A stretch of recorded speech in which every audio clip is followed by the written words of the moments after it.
Inilah Adam. Dia menghidapi penyakit gout. Cubalah Ural. Ia boleh membantu untuk mencegah pengkristalan asid urik dalam terapi gout. Ural, pengekali air kencing yang berkesan untuk gout. Assalamualaikum, anda sedang menonton Sekilas Fakta 23 Ogos 2023 bersama saya Nusyiha Mama Amin.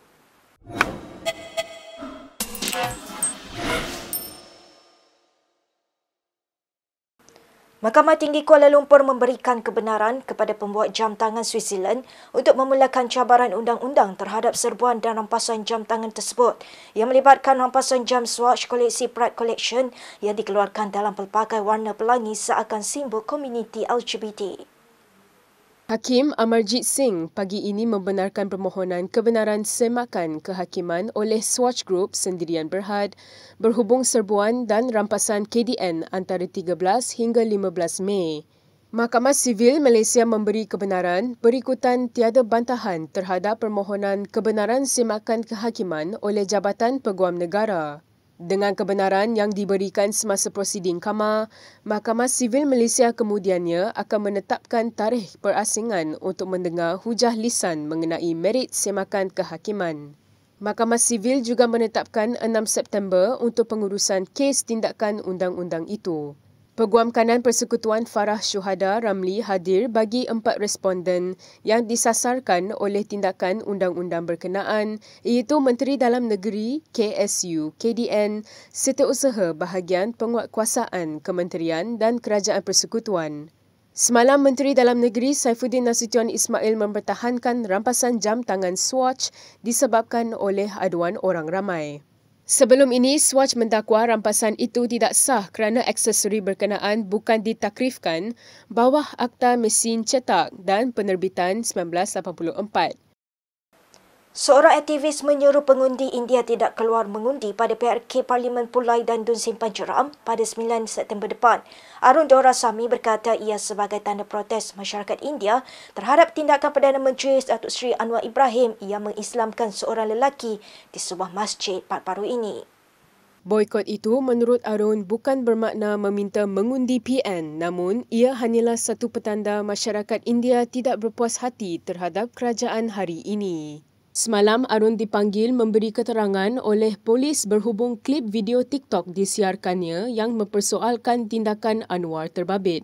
Sementara itu, Arun berkata klip video di TikTok itu kerana tidak berpuas hati dengan tindakan Anwar selaku Perdana Menteri negara yang menurutnya perlu bebas daripada sebarang aktiviti agama. Namun, Arun mengulangi bahawa tidak pernah mempersoalkan hak pemuda itu untuk menukar agama. Semalam, Arun dipanggil ke Ibu Pejabat Polis Bukit Aman pada jam 10 pagi semalam dan disiasat hampir 1 jam.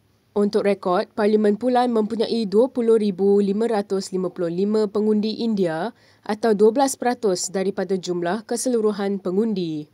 PRK Pulai dan Simpang Jeram diadakan susulan kematian penyandangnya Timbalan Presiden Amanah Salahuddin Ayub. Pengarah Jabatan Pemahaman dan Pemantapan Agama PKR Amidi Abdul Manan menyifatkan seruan aktivis Arun Dorasamy agar pengundi India memboikot PRK Pulai dan Simpang Jeram sebagai publisiti murahan. Dalam satu kenyataan, Amidi turut menyifatkan seruan itu dipandang serius oleh pihaknya kerana ia akan merencat dan mencacatkan proses pilihan raya sekaligus mengancam sistem demokrasi. Jelas Amidi lagi, seruan memboikot PRK itu tidak sewajarnya dikaitkan dengan tindakan Perdana Menteri Anwar Ibrahim mengislamkan seorang pemuda baru-baru ini. Sementara itu, seorang aktivis hak asasi manusia beredar dari Bukit Aman selepas enggan menyerahkan telefon bimbitnya kepada polis untuk siasatan. Presiden Yayasan Hak Asasi Manusia Global, S. Hashi Kumar berkata, dia pada mulanya hadir ke Ibu Pejabat Polis hari ini untuk memberikan kenyataannya berhubung video di TikTok. Klip video itu menampilkan dirinya mempersoal tindakan Perdana Menteri Anwar Ibrahim mengislamkan seorang pemuda di sebuah masjid di Klang minggu lalu.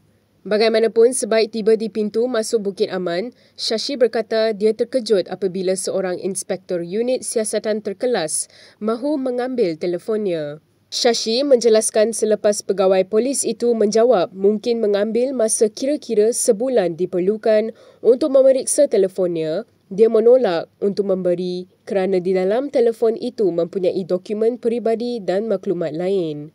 Sambil menyifatkan permintaan untuk mengambil telefonnya sebagai pencerobohan privasi, Shashi berkata dia kemudian beredar dan meninggalkan Bukit Aman.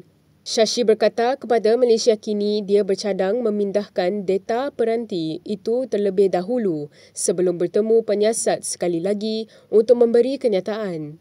Shashi adalah aktivis kedua yang dipanggil polis berhubung kritikan terhadap Anwar kerana mempengerusikan upacara penukaran agama seorang pemuda Jumaat lalu. Semalam, aktivis Arun Dorasami dipanggil memberi kenyataan kepada polis berhubung satu lagi video berhubung isu terbabit. Baik seorang pemimpin PAS Terengganu tampil mempertahankan tindakan Menteri Besar Kedah Muhammad Sanusi Mat Noor yang melepuk kepala seorang pelajar dengan sehelai kertas. Menurut Adun Japi Azman Ibrahim di media sosial, bagi sesetengah budaya tindakan lebih keras digunakan sebagai tanda kemesraan dan keakraban. Azman memberi contoh seperti di Iraq apabila bergurau sesama kawan-kawan dengan mengetuk kepala menggunakan kasut. Jelas Azman lagi, setiap tempat mempunyai budaya yang berlainan dan menurutnya di Kedah mungkin melepuk kepala dengan kertas merupakan tanda kemesraan. Sementara itu, seorang wanita dipercayai ibu kepada pelajar yang dilepuk kepala meminta agar ia tidak dijadikan isu. Menerusi komen yang ditinggalkan di TikTok, wanita itu malah mengatakan Sanusi juga tidak perlu meminta maaf. Menurut wanita itu lagi, mereka sekeluarga menganggap kejadian itu sebagai gurauan, bahkan anaknya turut tidak mengalami sebarang kecederaan. Sementara itu, Sanusi ketika sidang media di Alor-Setar hari ini enggan memanjangkan isu berkenaan. Saya tak ada komen apa sebab saya akan buat salah apa. Yang mensalahkan peristiwa tu orang lain. Saya dan dia tak ada isu. Adakah Datuk Seri anggap itu anak sebagai anak sendiri? Nak tanya juga, tengok. Tak usahlah panjangkan cerita tu lagi. Tak ada. Apa yang Sanusi buat semua nak jadi salahkan, no? Tak ada. Saya tak mau jawab soalan tu. Benar dah selesai dah. You jangan panjangkan lagi. Cukup, cakap tu saja. Orang tak ada apa hampa lebih-lebih. We are often faced with nutrient deficiency needed for our body. This is why I choose G-Sure. G-Sure is the first plant-based and complete nutrition drink that helps to improve the immune system and strengthen our bodies. It has to be Good Morning G-Sure. Kedah mengumumkan akan menggunakan logo dan tema sama seperti yang digunakan oleh Kerajaan Persekutuan bagi sambutan Hari Kebangsaan ke-66. Menteri Besar Muhammad Sanusi Mat Noor berkata logo dan tema itu tidak menjadi masalah kepada kerajaan negeri. Kita follow Persekutuan. Sama macam Terengganu, pendirian kita. Follow Persekutuan lah. So tak ada isu apa-apa? Tak ada isu. Logo dan tema yang sama. Sementara itu, Kerajaan Kelantan tidak akan menggunakan tema dan logo alternatif yang dicadangkan oleh Sayap Pemuda PN bagi sambutan Hari Kebangsaan tahun ini. Adapun berkenaan dengan tema sambutan Hari Kebangsaan, peringkat Kerajaan Negeri Kelantan, kita kekalkan dengan tema yang digunakan di peringkat Persekutuan, iaitu Malaysia Madani, tekad perpaduan penuhi harapan. Tetapi sambung dengan membangun bersama Islam yang kita jadikan sebagai tagline kerajaan negeri kita. Dalam pada itu, Sanusi menafikan gajinya bertambah apabila memegang 8 portfolio dalam barisan pentadbiran negeri yang baru diumumkan kemarin. Adun Jeneri itu menjelaskan setiap esko terpaksa memegang banyak portfolio kerana tanggungjawab itu perlu diselaraskan mengikut bidang tugas peringkat persekutuan. Ini pun satu persoalan di kalangan, saya tak tahu kerana kejahilan ke apa. Di peringkat persekutuan, menteri kabinet ada 28 orang. Satu orang menteri pegang 2 atau 3 portfolio. Kalau 28 kali 3, 50 lebih portfolio. Dalam 50 lebih tu, bila nak turun ke negeri untuk diselaraskan, kita ada 10 esko saja. Jadi tiap-tiap esko kena pegang banyak lah. Masuklah menteri besar. Ada orang faham lagu ni. Dia kata pegang banyak portfolio tu banyak gaji.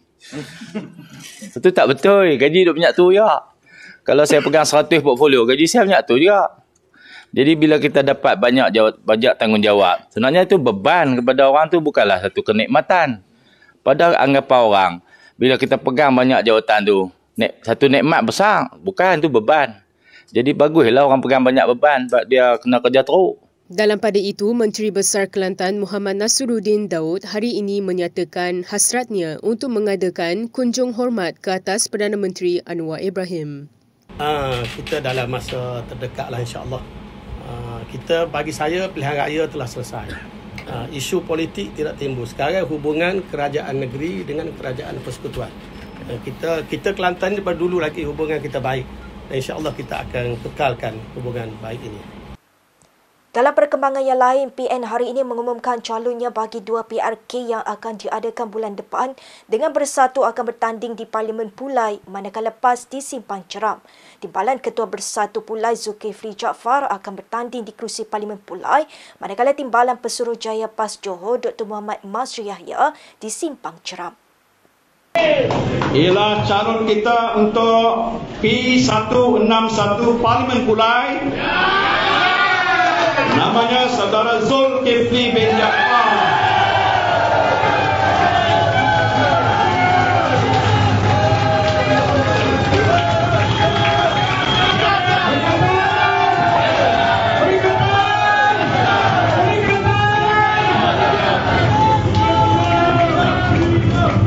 Saudara Zulkifli bin Jaafar berusia hampir 50 tahun.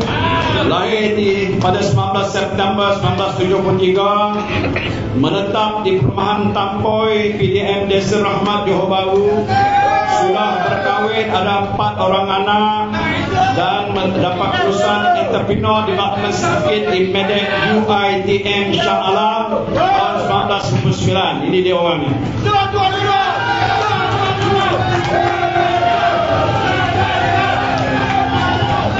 Dia seorang usahawan yang berjaya, amat berjaya. Mungkin orang di Pulai dah tahu dan Kepas sudah kenal. Memimpin dan bagi banyak syarikat-syarikat sendiri.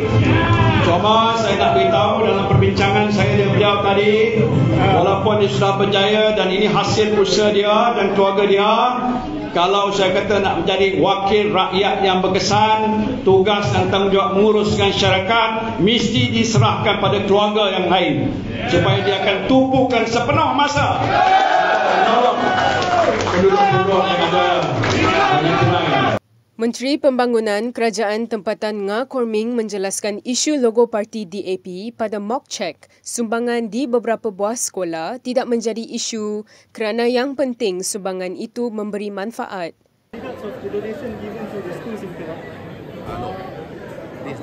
No issues. Most important, the school dapat manfaat.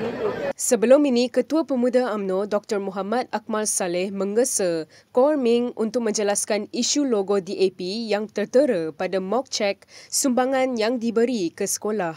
Terdahulu, satu akhbar berbahasa Cina melaporkan sejumlah peruntukan diberikan kepada beberapa buah sekolah termasuk sekolah jenis kebangsaan Cina. Laporan berkenaan kemudiannya tular selepas mock check yang serahkan kepada sekolah berkenaan terdapat logo parti DAP yang diletakkan di sebelah jata negara.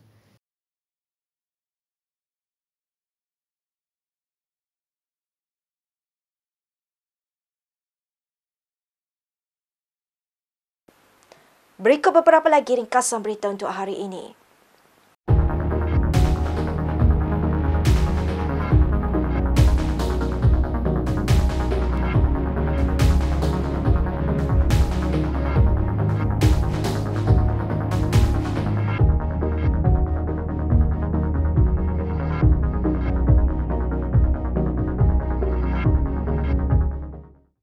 Sekian sahaja daripada saya Nur Syahah Mama Amin untuk sekilas fakta. Untuk lebih banyak berita anda boleh melayari kinitv.com. Anda juga boleh mengikuti kami di Instagram, Twitter, YouTube dan Facebook. Salam hormat dan jumpa lagi.